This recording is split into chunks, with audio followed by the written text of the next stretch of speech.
right, ladies and gentlemen, this is for March 5th. We're filming here on Monday, March 3rd. Here at the the Fifth Dimension Radio.com studios here in Cuyahoga Falls, Ohio. But it is Wednesday night, 7:30 p.m. Eastern Time. And you know what that means, Bob.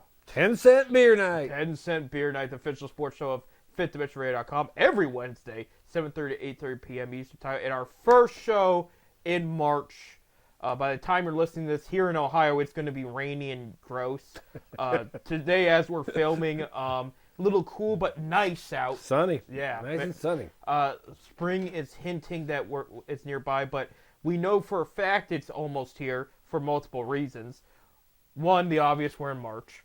Two, being in March means three things.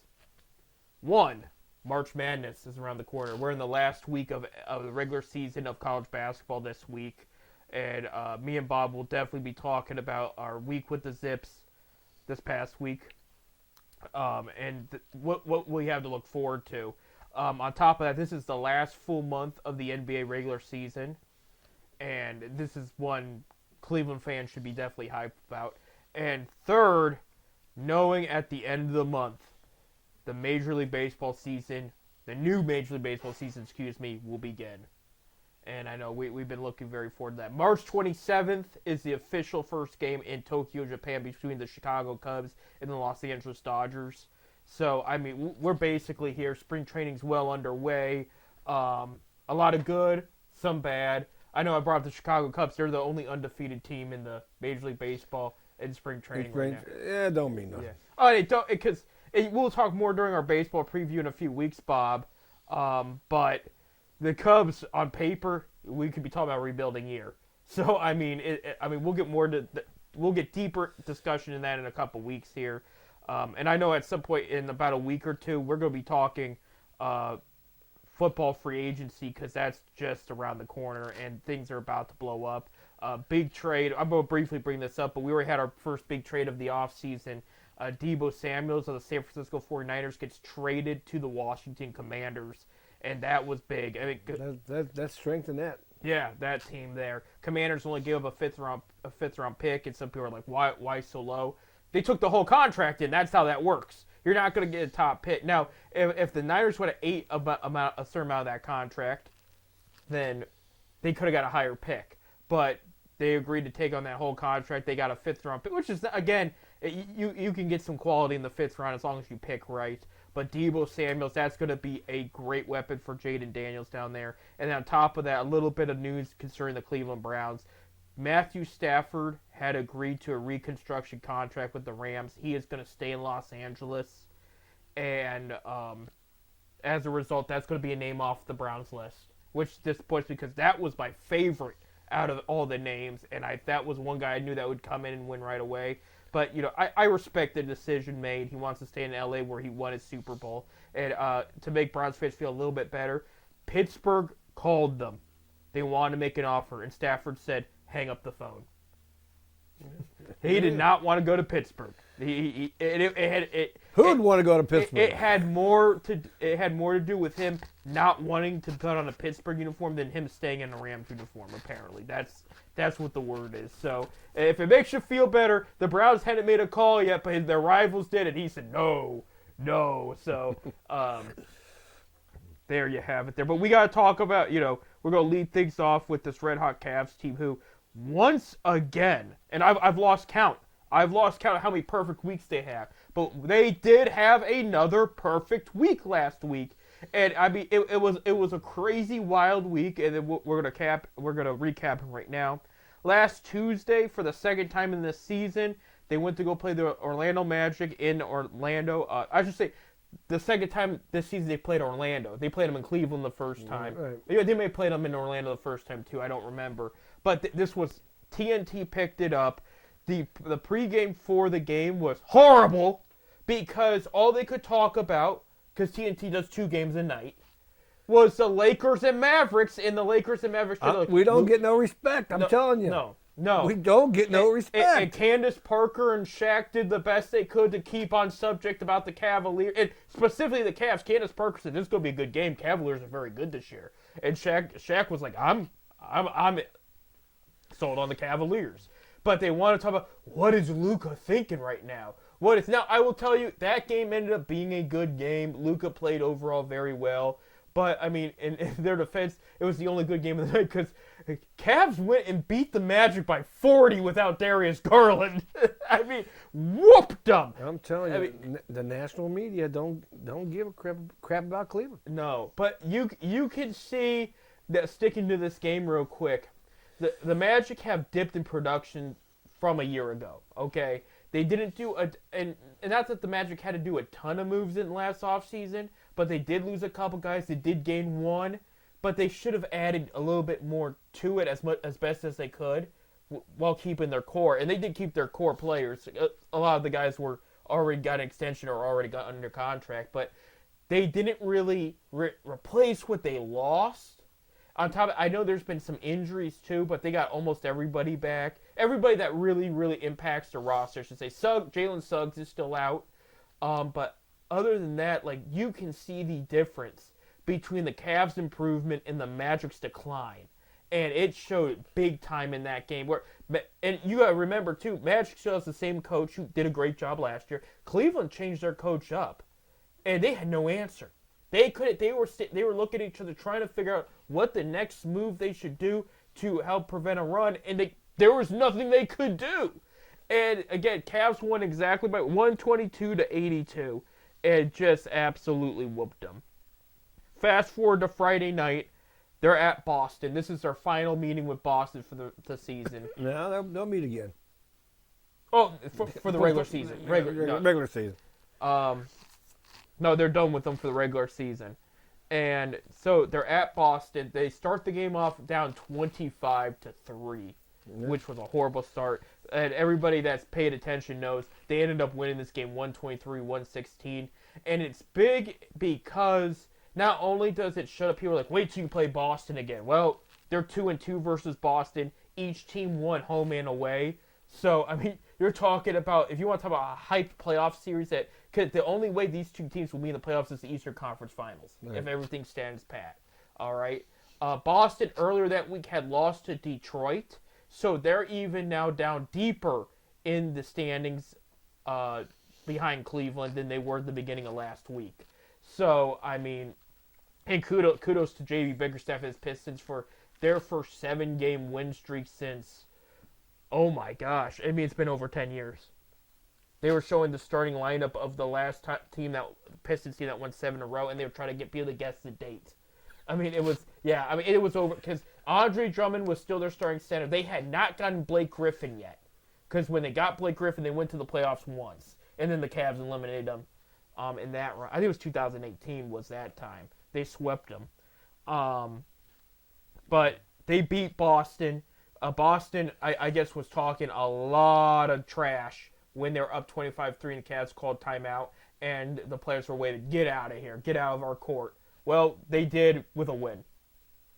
So there you go. Well, I do know after the game on national television, national media, there's one guy sat there. Well, you know, the Cavaliers, they came back, they won this game, but they can't do this when we meet them again in the playoffs. They just can't do this. Boston is just too good of a team. Exactly. I said they're going, we did it. Right. Exactly. And they beat them home and away now.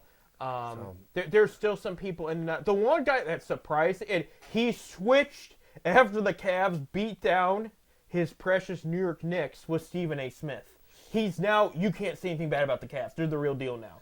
He had a co-host on his show before that game, and they said, well, he goes, I know the Cavs are good, but I don't see him being boss here. And Stephen A. said, what? Have you watched the Cavs? Have you watched Cleveland? He goes, I'm not voting against them.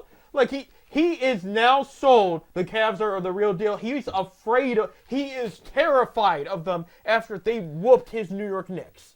He doesn't want anything to do with the Cavs. He is scared to death. He thinks the New York season's in jeopardy because the Cavs are a thing. And we have reached a point where we have half of the TNT squad saying, oh, well, Cavs are the real deal. And we have Stephen A. Smith flipping out because, like, how do we beat these guys?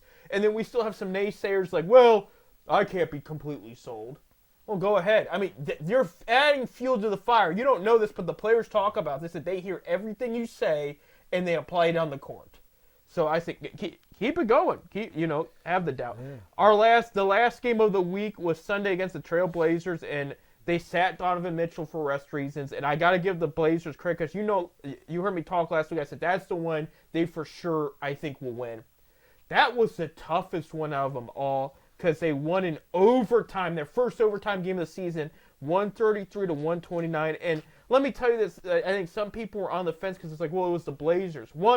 Blazers are 27-34 now. They're not the worst. They're not the best, but there is a lot of talent on this Blazers team. I'll tell you what, they handled the boards pretty well. Right. I was watching. They kept the middle pretty well closed. Right. This is a team. You see what the Pistons are doing this year, Bob. They'll do that in the West next year. I'm calling it because they have a great blueprint of some very young, very talented players, and they will probably go to the lottery again. And if they get a high pick, watch out because they could add some more arsenal to their arsenal. And this is a team. They're going the right direction. And of course, you have to remember, guys, they're pros too. They want to win, and Cavs got the biggest target on their back in the rest of the league. So these young guys want to come and say, okay, no Mitchell, we're going to make sure we're the biggest problem, and they were. And they played well. In the Cavs' defense, the story with yesterday's game is it wasn't they played bad. It was they got in some foul trouble, one, but two, shots weren't going in. No. They had some good shots, and it kept rimming out. Yep. I watched first time this season. I can say I watched the entire game. I had the entire game on. First time this season. But here's the best part about it. No matter how good or bad they play, they find a way to win. Yep. And they found a way to win on Nick Gilbert night. Gilbert bobblehead to honor him. It was the third bow tie night. What's not to like, the famous saying by Nick Gilbert as he won the first overall pick that brought Kyrie Irving and set up for eventually the NBA championship. And as a result of this past week, Cavs are 50-10. Best record in the NBA. They won 48 games last year. We're here in the first week. We're here on May 3rd telling you they've already won 50. If you would have told me they'd be 50-10 in the first 60 games, I'd say you're wishing. I would have been laughing at you. I would have said you're reaching. Yeah, right. I think they'll do good. I would have had them probably at 37 wins at this point or something like that at the beginning of the season. But 50, no. And they play like they can do no wrong. DeAndre Hunter had his biggest game as a Cavalier yesterday with over 30 points. And that trade has panned out very well. It panned out well. Right. In the standings there, to hold off on any rumors, Cavs are approaching a playoff berth. They haven't got it yet. There was a rumor when they beat the Magic, they already got it. They technically clinched play-in tournament, which they're not going to end up playing anyway. No, but they're not going to be not in the conversation officially, okay? But there's talk about, oh no, they clinched the play. No, they did not yet. Okay, but they're almost there because they're already at 50 wins. I think after this week, you might see them clinch a playoff berth if they could stay perfect again, or at least win two. There's 22 games left. Right. And what? They're 8 games up on Boston. Right. They're 7.5 technically. We'll say 8. We'll round it out to 8. Yeah. So they're pretty much going to clinch here pretty soon. Right. So yeah, they're 50-10, first place in the entire league because the Thunder are 49-11. So Thunder did lose a game this past week there. So you have Cavs at 50-10, Celtics second at 43-18, Knicks at third at 40-20, Bucks at 34-25, Pacers at 34-25. Watch out for the Pacers, by the way. Despite how well the Cavs have played, they have the best record against the East. The Pacers do by like 2% more than the Cavs. But the Pacers is the team I am more worried about outside Boston than anybody. They're criminally underrated good. 6th, J.B. Bickerstaff's Pistons, 34-27, doing well. And then you have the Heat in 7th. Cavs will play them this week. We'll talk about that in a sec. 20-31. Magic drops to 8th at 29-33. You have the Hawks at 27-33 and the Bulls at 24-37. Behind the Bulls for that last play-in spot, the 76ers and Nets are 3 games behind them. Well, Sixers lost Joel Embiid for the rest of the season, so I'm not banking on the Philly making a charge for that last spot there. In the West, I mentioned Thunder 49-11, and in first there. Second, the Lakers at 38-21, playing well. Luka really starting to gel with the team. So, is there a Bob? We're jumping the gun here, but is there a chance we could see a LeBron James versus Cleveland Cavaliers finals? He's done it against the Heat before. He's done it before the Heat. This would be a very, very interesting outcome. But here's the... I'm not writing OKC off either. I'm not going to be that guy. OKC's too talented to write off. I mean that team. They're nasty.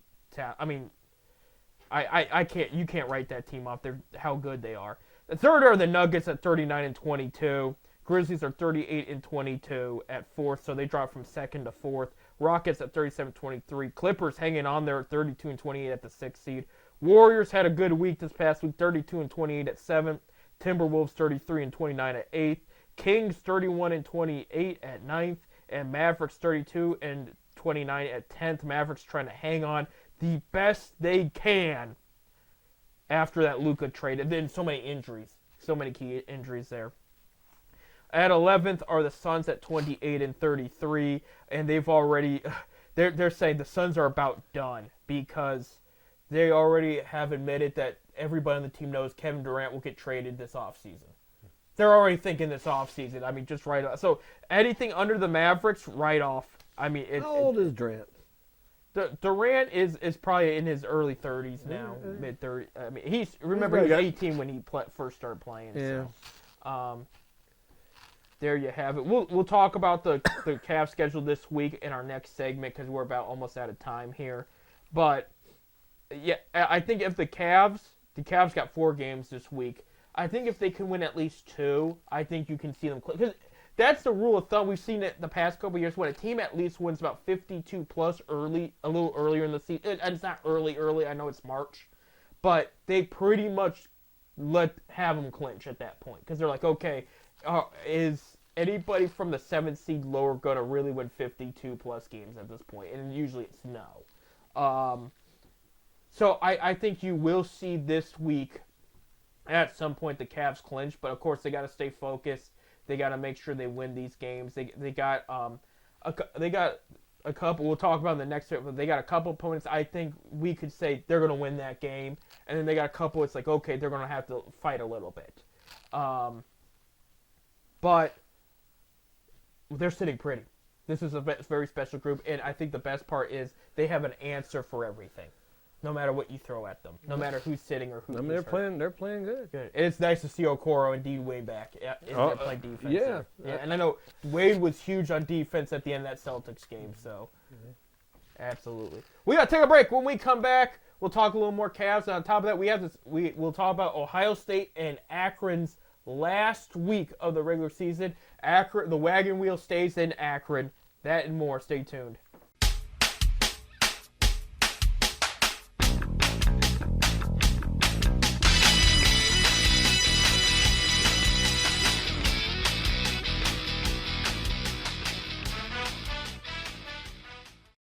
And welcome back to our next segment on today's 10-cent beer right here at FifthDimensionRadio.com. I'm Seth. I'm Bob. And then to kick off the week for the Cavs this week, you already know the result as you're listening to this. We brought this up last week, but Tuesday's game will be at Chicago on FanDuel Network. They should be able to win that one. So hopefully by the time you hear this, you go, oh, they didn't win that one. So that'll be great. Wednesday night, so while you're listening, this is going on. ESPN picked this game up. They are at home against Kevin Love in the Miami Heat. You know, they did that. They trade Jimmy Butler away at the trade deadline, so the team's a little different now than when Cleveland played them last. But this is a Heat team that's going to want to beat them. Good thing is they're at home. The Cavs are 1-1 against the Heat this year. Heat do have one of the Cavs' losses, but both games were in Miami. Now they're playing them at home. Cavs have a good home court team. I think they can win that one. It's good. It's good to see Kevin Love.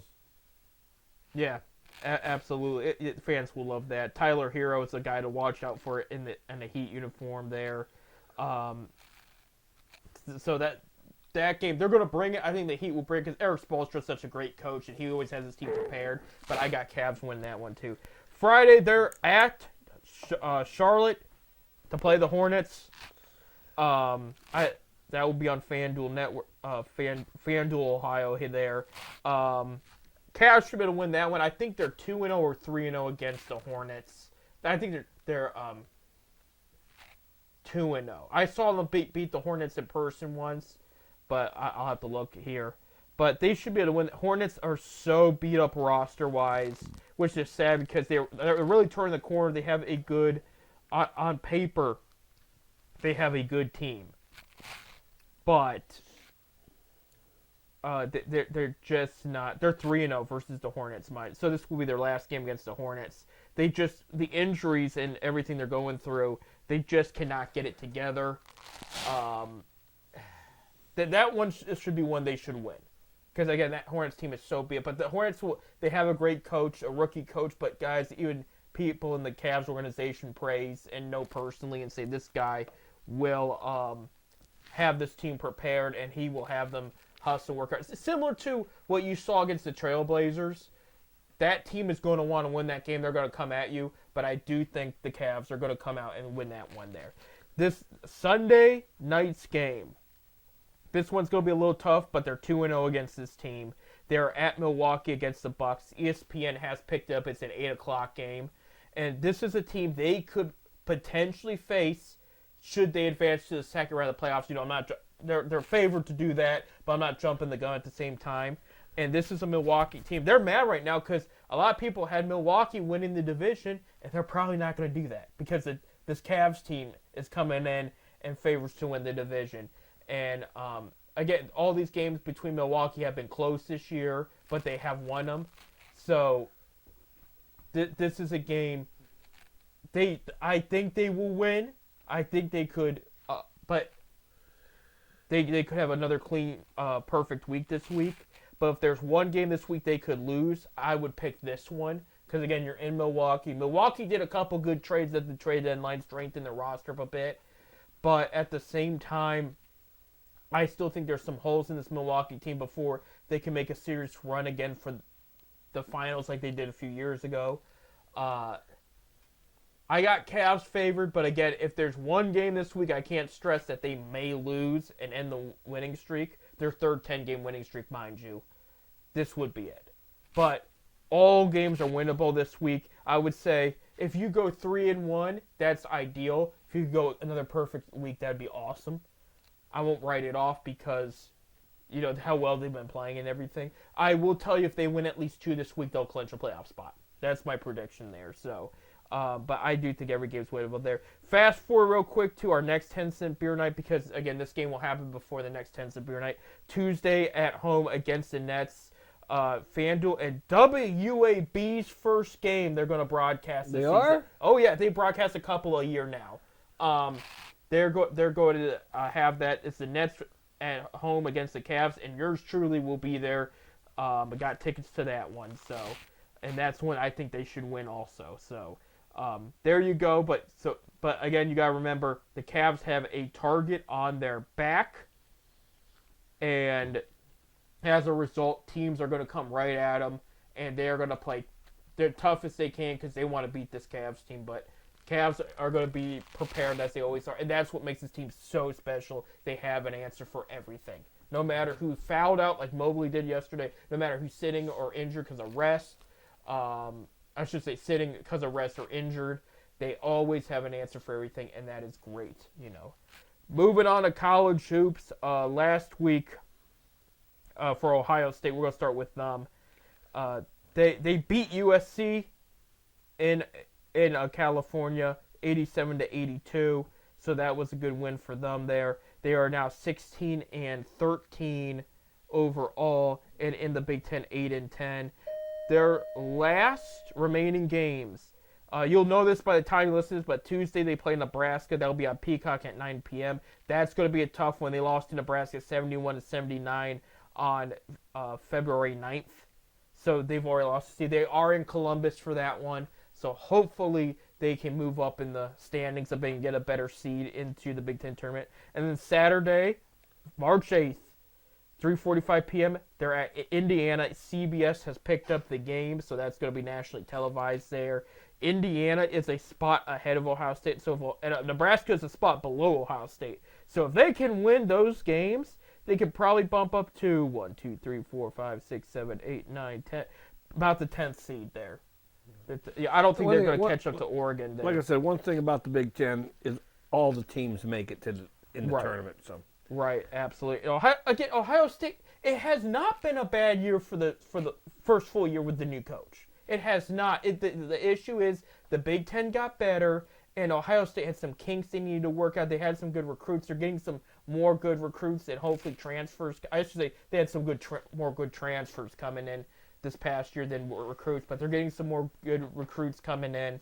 And hopefully they'll get some transfers to add on top of that. But this is a team, I can see them winning a game or two in the Big Ten. I'm not going to say they're going to make the semifinals, but they're going to pressure whoever they play. It's going to be close. I don't think there's going to be a game where they get blown out in the tournament, but I think they'll make some noise there. Last week we're going to move on to Akron, who is 23-6 this year, clinched the first seed in the MAC last week, Bob. Regular season champions. Regular season champions, officially, yeah. Officially regular season champions. Yep, no matter what they do this week. Last week, Tuesday, the 25th, they were at Ball State. They beat them 87-82. That was a big win. Ball State's a top 3 team in the MAC this year. Wait. Let me make sure I got that right. It should be. No, never mind. They've dropped from there. Yeah, it should be Akron, Miami, Ohio, I think, or Kent State. Miami and Ohio. He means not Miami because you know Miami. Yeah. Miami, Ohio. Kent State, Toledo, Eastern Michigan, Western Michigan, Ball State. So Ball State will be in the tournament. It's looking like, unless that's up in the air because Bowling Green's right. Is pretty much tied with. I heard it too. Yeah. But, and then Friday the 28th, in front of the nation, they beat Kent State in Akron 77-72. We were at the game, Bob, and what a wild game that was. It was a wild game. Of course, it's always a wild game in Akron and Kent. Yeah. Always a wild game. Now, it has differed. There's times where Akron's beat them up. There's times where Kent beat them up. Yeah. I mean, we haven't seen it much. It's a rival game. Right. It is a rival game. It's probably one of the biggest rivalries in the country, per se. It's the second location closest. Yeah, in the nation. 13 miles separate Kent and Akron. Right. With the first being Duke in North Carolina, which is on the opposite side of Chapel Hill. Yeah, there's a 4-mile radius in that one. Right. That's why they can't stay. But yeah, Akron and Kent is second in distance there, and that's why they can't stand each other. But Kent brought it, I will admit it, and that's going to be a team to watch out. I mean, they're going to be part of the tournament for sure. Just to watch out for them, but there are teams I can see beating Kent should they match up against them. We'll get to that in a sec. But, yeah, Akron clinched the first seed. They're 1 win away from tying the all-time most wins in program history. Right. And so no matter what they do this week, they have clinched the first seed. And I think there's a bye in there, right? The first 4 schools get byes in the first round. Okay. Then the next 4 will play, and then the highest seed, lowest seeding will be placed with the other ones. So Akron right now is going to play the number 8 seed. Right. So it's looking like Akron, Miami are safe for the bye right now. Right. Ohio, it could be up in the air, but it looks like good chance they could be safe. Kent State, Toledo are tied. Eastern Michigan, Western Michigan are tied. Right there, anything could change up. So, I mean, like, as it stands now, it would be Akron, Miami, Ohio, and Kent State, like you mentioned. Right. But, I mean, that could be subject to change. So, this week for Akron, you already know the result by the time you hear this. Tuesday, 7 p.m. on ESPN+, they'll be at Toledo. And Toledo definitely always puts up a fight. I saw the Akron beat Toledo on, no, I didn't, actually. I was not at that game. No, yes, I was. January 14th. 85-78, they beat Toledo at home. You know, the week before Akron plays Kent beat Toledo 102-69. Right. So Toledo's beatable is what Bob's trying to say. I mean, Kent beat them up, but despite how close the game Akron versus Toledo was, but Toledo is also at home and they're going to want to seek revenge. So something to keep an eye on. And then Friday, March 7th, senior night at Akron on ESPN Plus 7 p.m. They will be playing Buffalo, and they beat Buffalo on January 21st, 90-58. This is not the same Buffalo team we saw 5 years ago. They lost everybody. Yeah, I mean, but Buffalo was a standout program in the MAC. I mean, they're 90-20 overall, 4-12 in the MAC. I think even if Akron plays more of their subs in that game, I think Akron wins. I think you're going to see the next 2 games. You're going to see a lot of guys playing that didn't play this year. Right. Because they're already clinched. They're already, especially senior night. They're going to give the seniors their moment. Give seniors a moment, but you're going to see a lot of guys playing because there's going to be a time they might need those guys coming off the bench in this tournament. Right. And they got to give them some play time. Right. And I can see that happening these last 2 games. Right. Because even if they lose these last 2 games, which I hope they don't. No. But they're already the number 1 seed. Even if them and Miami would tie, because they're 2 games ahead of Miami, Akron's got the tiebreaker. Right. Well, and then the other thing too is you want the momentum going into that big tournament, the MAC tournament. I'm not even talking NCAA yet, because you don't want to go in that losing 2 in a row. The MAC tournament though, is a whole new season. It is. It's a whole new season. It is. Everybody's starting from zero. It's a one and done season too. It's you want to go in with great momentum, and that's what I think. At least I think Toledo. It's a toss up because it's going to depend how he wants to play it, and I trust Gross's judgment here. But part of me wants to win both games this week because you beat the record. Well, I want to see that. Yeah, and you would beat the record. I'm not saying I want them to lose. If they lost one this week and then won the first game of the tournament, they technically still beat the record. But you want to go in that tournament and say we already beat the regular season the whole season record, I should say, and that would be a good feeling to go into the tournament with that kind of attitude. But this has been an impressive season by the Zips. I mean, this is probably one of the better teams I've ever seen the Zips have, and I've been a season ticket holder 25 years. Oh, and it's the whole story is crazy. We've talked about it on the show before, but for those that have not heard it. Last year he had a group of guys that had been together for 4 straight years. They had the chemistry, but it was an NBA prospect in Enrique Freeman. Can you see what they'd be with Enrique in this year? Oh, I would be floored. They could be undefeated. They could be. They legit could be. I mean, it's crazy to think about. And that was the thing is, we look at that team, and we'll never forget that team. We love that team as Akron Zips because I mean Enrique was such a special player. You just don't forget that. And he had a good team, but it was Enrique Freeman surrounded by just good players. Just good players. Just good. And I'm saying that because you had a couple guys. Everybody had their different role. But some guys did not have the outside jump shot. I'm not just talking about threes either. I'm even talking about the mid-range. Some guys were there for purely defensive reasons, And they could win games, but when it came to that big tournament game, I mean, they played well against UCLA the one year, but then they didn't play very well against Creighton, and they didn't have an answer. So Gross has to revamp the roster. He lost 6 seniors last year. Brings in 7 new transfers from a bunch of bigger schools, a couple from Western Michigan, one from Ohio State, one from North Carolina, one from Cornell. Cornell. And he brought together a bunch of guys that weren't good but great college players. You're not going to see the NBA prospect in there, but you saw great college players, which were upgrades from what was around Enrique Freeman, in my opinion.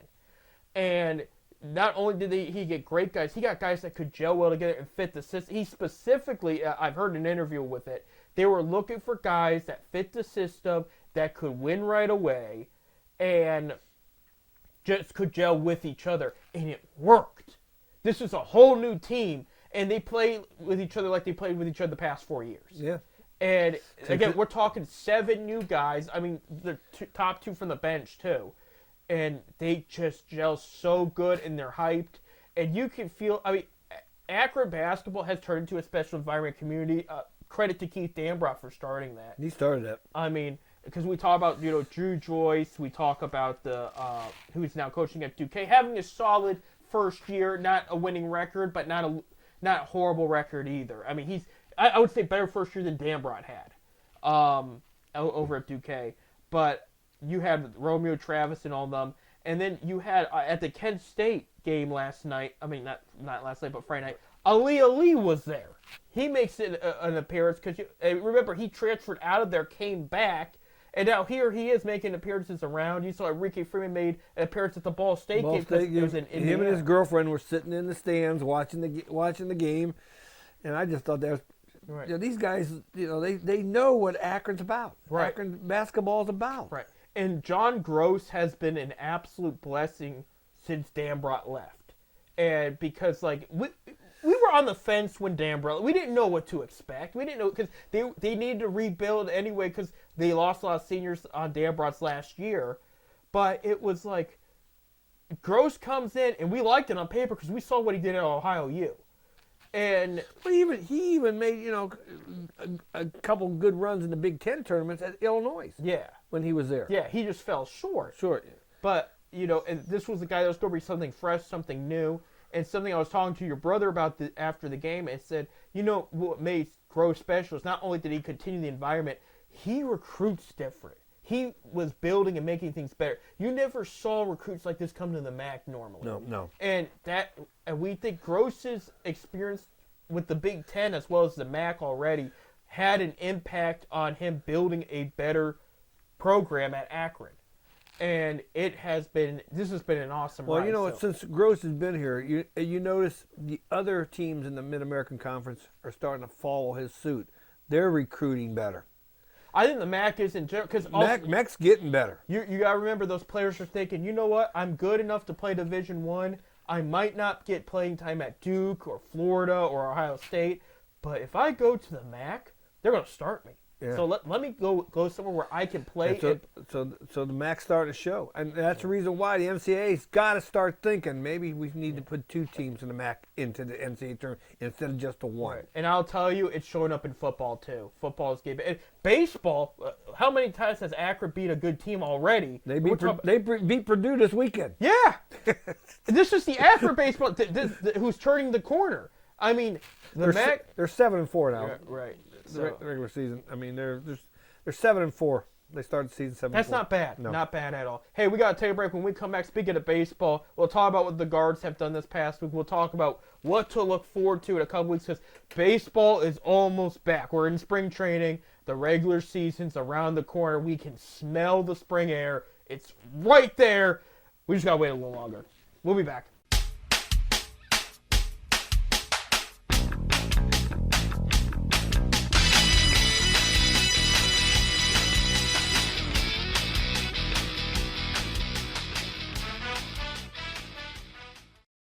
And welcome to our last segment of today's 10-cent beer night here on FifthDimensionRadio.com. I'm Seth. I'm Bob. And before we get to baseball, Bob, we did want to briefly mention it was announced last Friday because we were talking about MAC sports and whatnot.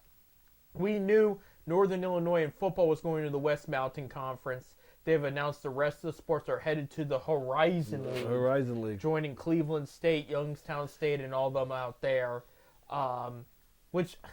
it sounds like a downgrade from the MAC, in my opinion. I mean, I am very pro-MAC, so I'm not trying to be all biased here, but, I mean, a lot of these teams do not do very well against the MAC when put up against. Well, Northern Illinois, especially in basketball, has been struggling. Right. And so it might be a good fit for them in the basketball. Right. So we'll see. Well, we do know Boston College is coming. No, Massachusetts. UMass. The other Massachusetts guy. That other one. Boston. You're all the same to me. Boston College is big boys. Yeah, that is big boy. Yeah, so UMass is coming to the MAC next year. Later this year, technically in the football 25. season. Yeah, so later. They'll start football. So that will definitely. I mean, I can see that being a better MAC basketball matchup against the Zips for the next season. Does anybody really know what their basketball programs are like? I know the football's decent. Yeah. It ain't great, but it ain't bad either. But I don't really never followed UMass in basketball. No, I guess we'll find out. We're gonna there, find but out. We're gonna find out. So they're gonna be just like Buffalo, that team just way out there, away from everybody else. But Well, this is even further now. yeah, this is Max stretching it there. So that basically Akron is now a West Mac team. My cell phone went off. Here you go. Cleveland Guardians spring training. Okay. 3-5-1. They did tie. Yesterday they tied 12-12 to the Milwaukee Brewers. So kind of a weird record there. CBS Sports this morning, they're doing their baseball rankings by positions. Best bullpen in the league. Pick Cleveland Guardians over the Los Angeles Dodgers for number 1. Well, we got a good bullpen. Yeah, I mean, yeah, and I will say the Pat Sewald signing, Paul Sewald, signing was underrated. I thought that was a good pick up there. That's going to help, especially the setup row right there. So there you have it. But 3-5-1 last week was again, it's spring training. I mean, they lost to the Diamondbacks. They lost to the Brewers before, so they went 0-1-1 versus the Brewers. These games don't mean nothing. They lost to the White Sox. You're not going to see that much this season, so enjoy that while that happens. I mean, you're playing everybody in an inning or two. You're playing, you're trying to figure out who your cuts. I think this week is going to be the first cuts. They might be. I think it is. I think the end of this week will be first cuts and start sending them to the minor league camps and stuff. Minor league camps. Yeah. So you'll see rubber duck camps. You'll see clipper camps start to fill up there. Get this week's games. The first 2 games, you already know the result by the time you hear this. But Monday, the Guards will play the Mariners at 3:10 p.m. Eastern time. They play the Angels at Goodyear on Tuesday, 3:05 p.m. Eastern time. They have Wednesday off, so today they're off. Thursday, the Diamondbacks will play the Guards at 8:05 p.m. Eastern time in Goodyear. Guards will then play the Sacramento Athletics on Friday at 3:05 p.m. Is that what they're calling them now? That's what I'm calling them. I mean, what a mess. And by the way, speaking of that, students come from all over the world at universities. We're at the Zips game. One guy's wearing a Jacksonville Jaguars hat in the student section, and another guy's wearing an Oakland A's hat. I was like, these are brave fans out here because neither team you don't want to talk about right now. I mean, you feel that as a Browns fan, universities get kids from all over the country. Yeah. Saturday, Guards will play the Padres at 3:10 p.m. and that's at wherever the Padres play. That's pretty much. I mean, San Diego's not terribly far from Arizona, so that's gonna be a home game for sure for San Diego. And then Sunday at 4:05 p.m., the White Sox will come to Goodyear to play the Guards. The other games coming up before our next 10-cent beer night, which is actually quite a handful, because they play 2 on next Monday, okay? They will those are split squads. Split squad 1. Guards will play against division rival the Royals Monday, 4:05 p.m. Watch out for the Royals this year. We'll talk more about that in a couple weeks, but it could be an interesting year for Kansas City. So a matchup you're going to want to watch out for the rest of the season. And then Split Squad 2, 4:05 p.m., same time. We'll stay in Goodyear and play the Cubs. The Red Hawks, again, Cubs have not lost a game this spring training. And then Tuesday, March 11th, the Guards will go up against the defending champion LA Dodgers at 4:05 p.m. on Tuesday there. And again, that might be it's a home game technically for the Dodgers, but with how expensive tickets are for normally in LA, expect a lot of fans to come down and see that one. And so it'll be definitely blue and white all over the place. Which is fun because these two teams have the same colors, technically red, white, and blue, the American colors. So it's going to be very patriotic down there between the Guards and the Dodgers. But that is your matchups until our next 10-cent beer night there. So a lot of ball to play. I did see they are brought on the. We've criticized the Guardians streaming format, but they do have if you've paid, they do have free spring training games on there, or they might have them. Don't quote me. Don't quote me on this, but they might have them free for anybody to view so they can see the experience or something like that. But they did say there are free spring training games on there. On what? What? The streaming? Yeah. You know, there's a lot of people that don't got these new TVs.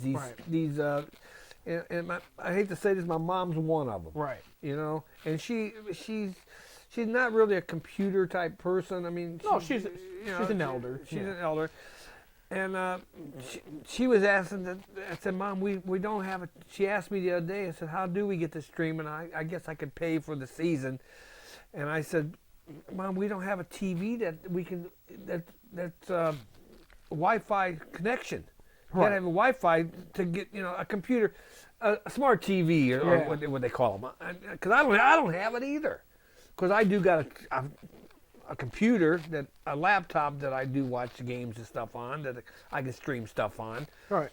But I just think that it's wrong. Now she does got cable, and she does pick up FanDuel, Sports Network. That I see that the Cincinnati Reds is going that route. Yeah. They're going back to FanDuel, which cable anybody on cable can get it. Yeah.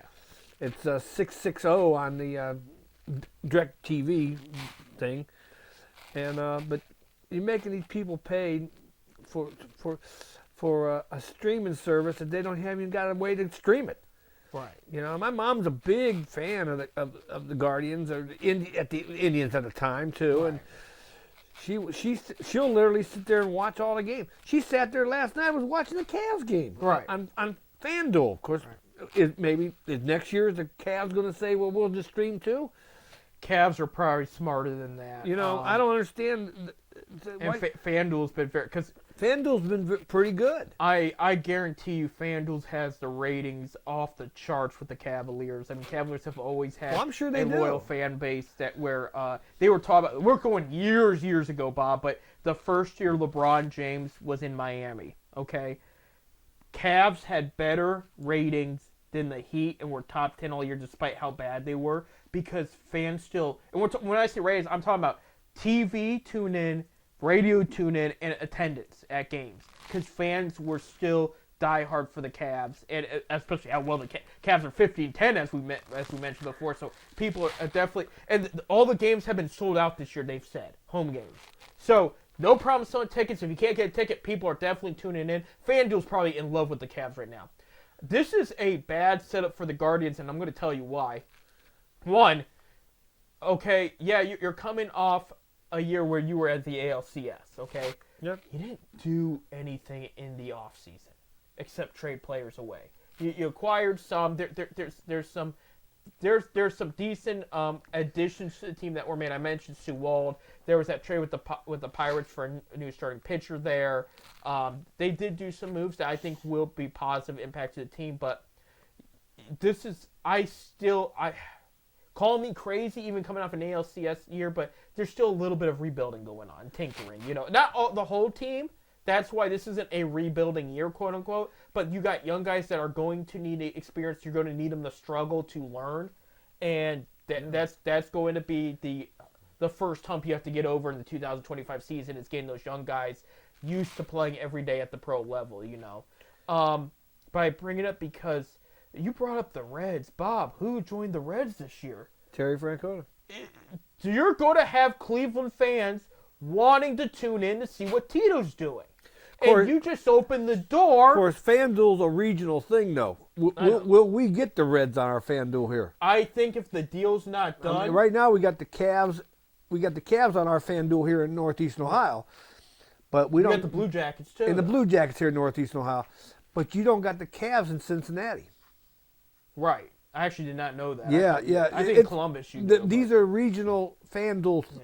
They only pick up regional stuff. Of course, Blue Jackets being in Columbus, that's 100 miles from us. Of course, Cincinnati's 200 miles from us, but I don't. I'll be curious to see what the Reds. If I was FanDuel, well, if the Guardians ain't, I'm going to say Indians, but if the Guardians ain't going to be on your TV, we'll bring new fans here to Cleveland area. We'll put the Reds on it. Right. Right. And I hope they do, because I'll watch it. Right. I'm not paying for the streaming system for the the Guardians. I'm not, and I can stream on my computer. Don't get me wrong. Here's the other. But I'm not paying for it. I'll listen to Tom Hamilton on free radio. Right. Here's the other issue I have with the streaming in all sports. There is a delay too. Yeah. Or You're not getting the fresh. This isn't like, I'll tell you, antenna is still the way to go if you want the soonest action that's on the field. Like, that's what I love about the football season is you can tell the difference between the streaming, the cable, and the antenna when the Browns are on national TV and the antenna is able to pick it up because it's so much faster. And you're right on it. Well, it's the same way with radio. Right. Radio and the streaming part of it. Right. Because I'll turn on the radio to listen to the Cavs to the Akron Zips games, and I'll go on the streaming to ESPN Plus, and there's maybe a 2-second delay in there. Right. The guy goes scoring, but he scored on the radio, but he's still dribbling on the TV. Right. Right. You know. So I mean, and that's the thing. So you don't have, and the logic, knowing the Dolans. By the way, rest in peace, Larry Dolan. He did pass away last week. Just out of condolences and respect, I will bring that up. He originally bought the team in 2000, and Paul's had taken over the team for over 10 years, I think. Now because Larry died 94 years old, so he was up there when Paul took over. So rest in peace there. Almost bought the Browns back in the day, fun fact, but that did not happen. And you know what? I'm kind of glad that didn't happen because even with all the issues, some of the personal issues I have with Haslam, at least he opens his pocketbook. We know that. Except for certain investments he's made, but that's the whole. We know that one. That's a whole different story there. And supposedly he's coming back, but we'll see. The way the Browns are talking about quarterbacks in this draft, though, I don't know if he's in the future plans. But anyway, I digress. Knowing how the Dolans work things, this is a push to get people into the stadium. You know, and I get that's how you make your money. But the issue I'm having is you don't make your money by the fans in the stands. You make good money. Some of it, I should say. You make some of it. The TV deals and everything. The TV deals. We'll go with the Yankees. Now we know that their TV deal and WOR or whatever it is, whatever. Yes Network, yeah. Yeah, the Yes Network pays the salary of the players. The Yankees radio deal is pure profit. They own the concession rights to Yankee Stadium, pure profit. But their television deal pays the salary. Nobody in the seats pay their salary. There you go. I mean, but you still want fans in the stands. You want fans in the stands, and they're going to come out no matter what. A true baseball fan's going to come out. Right. Years ago, when we was growing up and being producer Bob over there, Channel 8 carried the Indians games. Yeah. They carried only the away games. There was no home games on Channel 8. Yeah. So if you wanted to go see a game, you have to go to the stadium. Yeah. Or listen on the radio. Listen to it on the radio. If you want to visualize the game. But years ago, Channel 8 only carried the away games. All the away games. So, because that forced them to go, if you want to go see the game, you're going to the stadium. Right. But I'm just saying, this streaming pack that you're making us pay for, I think it's going to blow up in their face. I don't think it's as because the younger crowd don't give a crap. No, they don't. I almost said it. Okay, yeah. Don't care. But there's a lot of older folks out there that have been following the tribe, the Guardians, for 50, 60 years, and they can't watch the games. Right. Unless they get their grandkids over there. Can you set this up for me? Right. I mean, they've made some very questionable moves. I'm still on the fence. I just think it's stupid. They have the smallest stadium, and it didn't used to be this way. They have the smallest stadium capacity-wise now in the major leagues. They've taken seats out. I've heard complaints about, and I know, I get it. At sporting events, you're always going to have the drunk guy, especially Browns games. Oh, Browns. It's common in Browns games. Here's the thing: is baseball, and I'll say basketball too, because I go to a lot of Cavs games. You know, Bob. it's more family friendly. family friendly. You know, but you will get the drunk person. They're having problems at guards games because Paul Dolan finally lowered the price. Basically, put it this way, the name change affected how many people were coming out to the game, where he had to push the panic button a couple years ago and say, okay, I'm lowering the price on most seats. And it became affordable to anybody who could buy. I know people that don't have the biggest income that have gone to over 20 games a season since he did this. I'm no joke, no exaggeration. And as a result, some people don't want to go back to the games because they're saying he's attracted a crowd that is over drinking. And he said by the time the second inning comes, there's a whole section of people already drunk off their butts. Well, I've seen that been too. more fights, there's been more complaints, and some people are like, oh, there's always been fights, they didn't broadcast it. I've been to my fair share of Indians games too. And I say Indians because I've never been to a game when they were the Guardians. And I have never seen it this bad. Never. So he's cut seats out. He even has now this one I'm not against. I see the logic. It's something a private business did for the Rubber Ducks years ago. They're not together anymore. But he's got a section outside the stadium. You can go in. It's a bar. You can go upstairs. You don't have to buy a ticket, and you can drink and watch the game from the balcony for free. But you only get a certain view. But you can drink even throughout the rest of the game because it's a bar open till 2 a.m.